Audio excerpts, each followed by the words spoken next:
Voltamos aqui na parte 3 com Chevette agora. Você é louco, velho. Olha ele girando lá.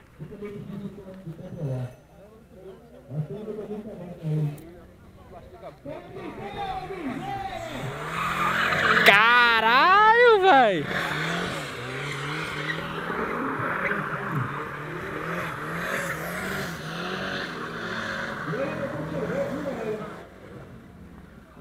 Ô louco, mano. Ei, na moral. Esse é loucão, mano.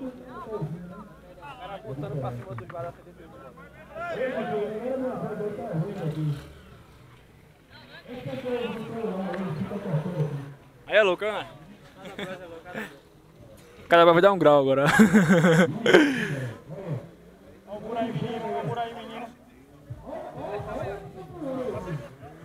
Vem pra cá, porra.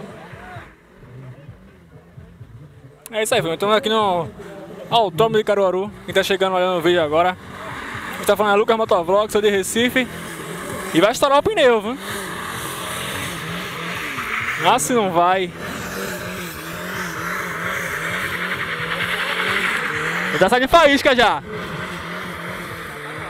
Ai, cara, pegou na janta. Você é louco. Tom, estourou um. Aí já era, já. Você é louco, é? Você é louco, cachoeira, olha lá.